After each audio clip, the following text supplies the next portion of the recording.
chim khi pui clear tu tele subscriber song song te chi bai vek ule voin hi September ni khat ni nga ni ania tun tuma hian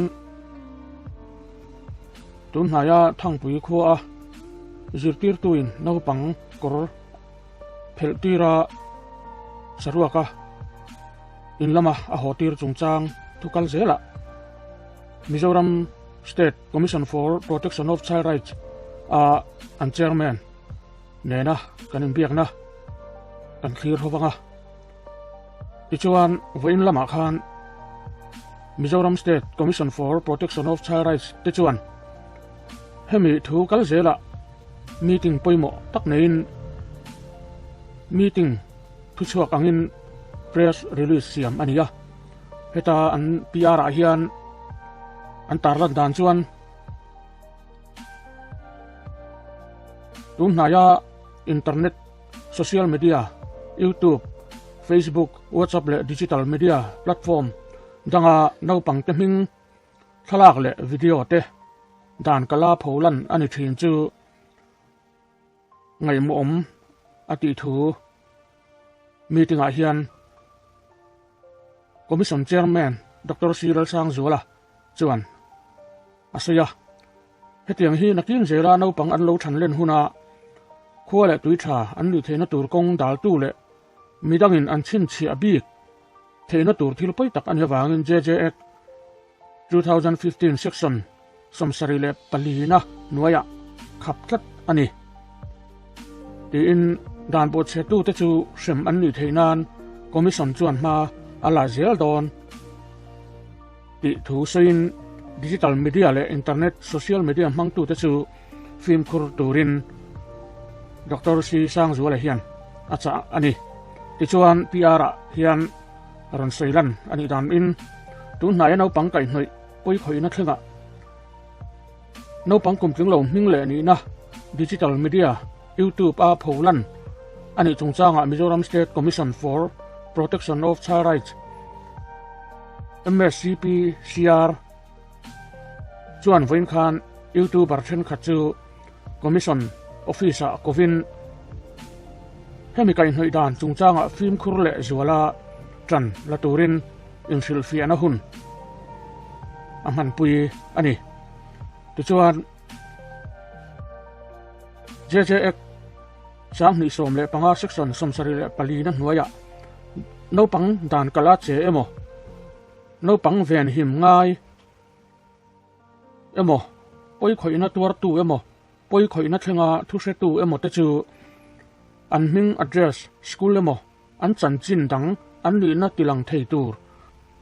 chi re reng puan zar khap ania he dan bo che tu te chu tharuk khang lung in tan ti remo cheng nuai ni khang poisa choi tir emo apan ni emo a khrem kop thei an ni thu an piara chuan an tar lang bok ani hemi thu thang pui kho athil kheng chungchang a hian he thim thlu pui YouTube channel a hian wei khat ma hemi chungchang hi kalatar lang lova amai ro chu YouTube tele social media then khat te kan mu a chuan thil pui tak thleng nia ka hiat no pang atuar tu no pang kalpelin zirtir tu le no pang nu le pa chungte in kar hi kan boi pui na satalutuk ni hian ka hria chumian hi wang chuan remchang takin Child Rights Commission chairman Dr. Si Sang Zuala biak na hun kani lau meya ti chuan hemi chungchang a hian no pangte hum hal an ni dan JJX chungchang tele hemi thukal zela kan hriat turata na pui mo nia ka hriat te kan zota anin chiam takin mirong thil fi aboka ti tiang chuan he thil khem chungchang a hian pui tling boi pui ngai lo zo kan boi pui hian he atuar tu nau pang malam hun lokal zel tur a hian ra tha achu karing lova chumian ni wang chuan hemi chungchang hi Dr. Sang Zuala hi ka sai pui ta ania tuna hian kanin biak na te ilongai kha ang u Facebook ta ka channel hi min like saka min subscribe saka notification bell ni long na storin paron ngen che ani hello. Pusang zo la mo chi bai le Chị bài lê. heta lang ta ya tangin charte ya Puchate chị bài. hey kan biak du na chan chu tun la ya hey kan sia thang pui khua zirtir tuin no pang korra phel saka in lama hotir chungchang YouTube at social media dar na sa he maya hetila ya hian tia kan thir wang hian YouTube lama te po ni sila WhatsApp lama te po ni sila pui tling na kan buai pui a hi nau pang ni lo hian kha thi ti sual tu zir tir tu le nau atwar tu nau pang nu le pa chung le khat inkar a hian kan buai thui le hian ka hria hi apoi ka ti khop maya nau pang dik na chan vo a hi kan kal pe lang ti hi ka hlau do wangin hemi chung chang a hian Child Rights Commission lam te le ina atang te point ni ta sela nau pang hum hal na chung chang a hi min han khil fia la kan du de la kan ni Kan thiam ang tok in kan soyang sutro. Ni lo bum ngotang ti chuan kan zo du che pakhata chu nau pang dik na chan vo kan han tia Juvenile Justice Act je kan han tia hi puitling te po hian kan zir chiana kan fiat hianga ya hetia kan han fiat thei mai turin akipa koilu tu ka khachu lenglo tura ngai taila hatilai te khanau pang dik na chan vo a hi ang chen hinge ni danina eng no pang teng tinge ahum hal dan china kha in soi fi adon man le Nya cái ni mi zo te chau hi kan ni lova khovel hi thang hat lai khop maya khovel sim tau pang dik na chan vo hum hal tur hian sang kan ko som riat pakwa khan khovel ram sang ram za som ko le paru khan kal khoma panin United Nations hoya UNO kan tin hoya takhanin thuthung an ziak tani pan India po kha sign ge chu thuthung chu chon kan ka ma hin no pangte hum hal na dan thak kan siam tur ni ti ta chu mi thuthung UNO thuthung be than chuan chu sang ko som riat pakwa khan India na sign be ta chuan sang ko som kwa khan no pangte hum hin na dan hi duang chuak tani chu hu na local zela sang hi som panga khanin dan thazok in ram thuam het le ta chu no pangte hum hal na dan je kan ti mai sang hi som ta hin ta chu da huam kin khop maya no pangte hi kan hum hal hian kan ram kan nam dam na tur ni ti hi khovel na khe chuak ta una hen khovel ram sanga hi khovel ram songa an mang ta ni ti chuan dik na chan vo po kha bul thum hi pali an soi chok ka chu khovel ram sang kal khom UNO kan ti ina UNCR tin ti maya United Nations on the Rights of the Child ta khan no pangte dam khu chuak turat dik na chan vo wan nei ti te no pangten ven him na tura puiting zok na ven him an ni nge tura ni tu chun dik na chan vo ni ti te paston zel tura dik na chan vo an ne ni ti te tin an chua ve the na te kan thil ti an tel ve the na te atan te hian dik na chan vo ni ti an dik na chan vo bul thum pali tran than hian dan thatak kilo chuak ta ni ber mai tu tian ni chuan nya sarkar lai pui po hian no pang hum hal hi angai pui mo le ni in alanga khata khanin no pang khatiang ang dik na chan vo an nei na tur point pali ya khan khatiang ang kha lo theng ta sila itipiang เอาปนันรองอินสวยไตละโอ้เอ็งอังอินเงี้ยนี่ขัดที่ไล่ตักขะด่านที่นักกัลปุยดอนขัดเตียงที่นักข่าวทิ้งตาเสียละด่านที่จิตเฉียร์ขบไหมอ่ะด่านที่อมชวนนั่นเรียกโกตูตัวอมงายอ่ะที่เจเอ็กกันที่ไหมดูนักการหันสวยเขาเจที่ชวนนั่นหลานโตเขาบินกันริงอ่ะเป็นแค่เล็กโตกันเราบังปวดไม่ใจเรามีโซ่ตรงเฮียเสียไหมอ่ะแต่เฮียนี่ที่อาบุงอาจารย์ที่จ้างจะสมปนิไล่ไหมเอามาไว้หันสวยที่เสียจ้างนี่เราฟังอ่ะจิตเฉียร์จะกินแล้วปังคุ้มหันแล้วด่านข้างส่งอันดำก็ชวนตัวเตะเบนที่มันมีตัวเตะอันทันเจแล้วตัวอันดัลที่ตัวข้าเราอมันชวนคงจะกินข้างเขาก็เข็มนั่นด่านยันจุยหาจุยเฮล่ะด่านเราชวนด่านกะละขัดยังข้าอักกะร้องเราปลนี่ชวนเข็มนั่นด่านเขาจุยหาเจลที่นั่นอีเบอร์จูข้างส่งบวมขันด่านข้างเราสาเล็กนิดเอ็นทีนันเราปังจุกันเฮลินนะตั้งชีนุนรวมนั่นลันตีน่าเราอมันชวนจุดยังชวนที่ตัวนี้อันนุนรวมยังชวนเข็มตัวนี้ที่เขาเจลตาขัดยังเตะข้างเราเครียดไหมตั้งไปถุยเนี่ยเจ๊เอกาเฮียนขัดยังเราปังเตจุงอะไรเล่นนะที่เราตักอันจันโบราเบนั่นแหละเล่นนั่นลันตีระอันจุงทิลเข่งปิดตัวค่ะตั้งไปเฮียนด่านเฮียนด่านอีน่าเฮียนคู่ไหนที่สวยดูตั้งไปยังโอ้สวยเด็กอ่ะ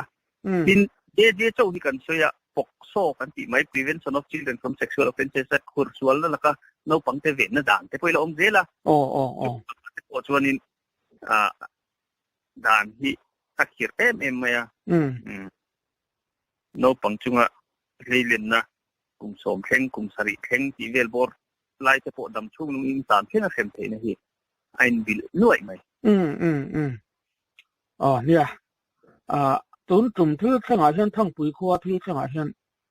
ก็เรียกว่าเราประคัดกันใส่สักงะCWC กันอมลายคันให้เป็นองค์การดูสิกาเฮียนตัวนั้นอินใส่อ่ะง่ายดิปกโซด่านปกโซเอกบอเชียปุ๋ยถึงอินะกลุ่มถึงเราเนาปังถ้าถึงดึกเราตักจุงหัวส่วนน้ำมันแต่ทั้งข้าอมด้วยไหมนี่ข้าตาคันทิลปอยตักเราหลังตาจูอาทิตย์น้าปังช่วงเตะนู่นแหละป้าเตะแหละอาทิตย์ส่วนตัวเราอินเร่มข้าอมตาหนิจูข้าปอยให้กติยาถีนั่นนะจูตักจูกันสวยนะจูตัวที่เชียงอาปอเฮียนมีปุยนอลปุยเฮียนน้าปังไอคันน้าปังจงทิลปอยตักแข่งไอคันปุยทิ้งหักกันบวชปุยตานี่ข้าเตียงข้าทิลแข่งเถอันนี้ให้มีจงจ้างให้หันสวยเจ้าลูกแล้วก็มันดูนี่ปุยหมอรู้ทุกข้าจูปกโซ่ที่เพ่ก็จนอีรอนสวยตาเองก็ตัวนั้นปุยทิ้งอินน้าปังจงอันเดียตัวน่ะจนอาเข็มนะฮีนาไหมอ่ะที่ป้อมสุดอันที่ซิมตัวนั้นอินสวยกายตาก็จนสวยลกกระดูกประคัดจูป้อมสวนมันไล่จนป้อมสวนเขามีป่าไม่ใช่เชรัลูดเขาป้อมสวนมุกันเตียตัวน่ะจนอันที่เด็กริงวัดป้อมสวนนี่เด็กโตไปตาดานาจวนเราจุงจงจวนอิสระคันนู่นเละป้าค่ะเราอินเริ่มริงวัดป้อมนี่เสียที่สวนตู้เล่นเราปังค่ะอาทิตย์วันตู้เล่นเราปังนู่นเละป้าแต่เราอินเริ่มแต่ริงวัดเสียละอีปกโซดามก็อยากให้ชวนอาเบ็ดเมนทันเทียอาทิตย์ที่สวนตู้จะจันปุยตัวขันเราปังตู้นู่นเละป้าแต่พวกขันตั้งได้เสียการตกได้ที่โจกันนี่ช่วงชวนที่ใส่ขับไปหมดครบไหมเราปังมาตัวไงตัวเบอร์ตัวเตะเราอินเริ่มได้เราปังไงตัวตาเมียลงไหมไปแต่ไหมด่านเป็นยังไงไปหมดขับพวกเขาเรียนนั่นด่านเขาไม่เสียละจุดที่เราสร้างที่ละตุนที่เส้นปอเฮียนอันเราปังให้จริงๆกันตัวมันมังอันเราปังให้ที่เรามีผู้สิทธิ์เละมีเอ็นตรงนี้เราเห็นตัวด่านจริงๆเนี่ยก็ตั้งเละมีปุยจะปอเฮียนกันไงตัวจริงไงตัวเละที่เสียหลังที่เราหุ่นข้อปิงกระเสียอ๋อเราบ่มเพลไหมที่ชวน ข้ามีตุนทั้งปุยจงจ้างที่แข่งอาคารหันสวยเฟียแล้วกันดูเดี๋ยวประคัตอมเลยข้ามีอาคารที่หันจวน physical abuse ข้าอัดเฮงหรอวันนี้น้าปังข้าจุดที่ตัวหันอากุตินว่าตินาลว่ามันรบมังอินว่าตินาลวันนี้มาเสละmental abuse ข้าอัดเฮงเถิดตัดลับไม่เนี่ยน้าปังอาคารน้าปังเดียข้าที่รู้ว่าข้าสกุลตั้งอันอินข้าอัลลาเอโมนายโมอันหัวข้าเนี่ยอะไรฟอนเตกันเราเนี่ยรักตัวตัวพวกไม่เห็นถ้าเราหลับไปจะป้อนอมเถียเป็นข้าเนี่ยยูทูบเช่นข้าตาเพจวนอันรอนตีหลังเดียวเนี่ยนี่ข้าเตียงแต่ข้าที่เราเอามาข้าตาข้าโน้ปังอาคาร mental abuse ข้าอัดทิ้งเถียตานี่ข้ามีจงจ้างอะข้าอินใส่เฟียเวลเลยโดนน้ำยังเนี่ยเจ๊กับบุคคลเด็ดๆไปละจ้างสมสริปงานอาเฮียนินเชื่อได้อุ่นสวยตาจ้างสมสริปงานอาเฮียนนูปังเรียนหิมตูตูโจนูปังอันฉันตูระอันมาเนี่ยทุนเนี่ยตูเจนะอันจีงัดเพลงสุงไงปวดหัวเอ็นเมียอันฉันต้องงานจีแต่ชวนตูนักที่เข่งอาคารอัตักษาอวโลวาเบียนโลวาเดี๋ยวเรานี่ไม่ใช่ถ้ามาเหตุการณ์สร้างสมสริปงานในน่าสวยโอ้ยโมเดลมันจุexpose ปอนเล็กๆเดี๋ยวมาสับตรงนี้จุดขัดยังหันโพลันเลยไงค่ะอันนี้น่าจะค่ะไงด่านนี้นะฮะไงเขาเด็กไม่เห็นจุดนี้ทุนเราตะกินโนปังอ่ะขันอันริลรัวโมอันตักษาเอโมอีข้างสับนะอาเทนผาจวนจูมีจุดเข้มตัวนี้ทีนี้ตบไม่นี่จนเอ็นคนตัวเรียงหิมตัวโจกที่นั่นทีนี้เทขจนข้าไงหัวเดือดร้ายข้านี่จุดที่ตัวนั่นข้าถามว่าจุดที่ตัวข้าชนเรียงหิมตัวเนี่ยตรงนี้จุดที่ตัวพอจุกข้าจวงแล้วว่าน้องปังพอข้าเราข้าจวนมาเสียตัวพอนี่เสียactual charge ละตัวน้องปัง control ให้ตัวน้องปังจุงทุนเนี่ยนะเองมันเช่นในตัวอินะอดีเทขจุอดีเราครบอดีดานมีแต่ทางชวนถ้าปังงานาคันเชียงเดียวนะออกมาจุดต่างทางสมสริปังงานาชวนดูเราตะกับพอมัวเพราะว่าออกมาไงท่านี่เทขจวนชวนอริลรูเล่อริลรูหมออัตักไซหมอข้ามสับนาเข็นเทชวน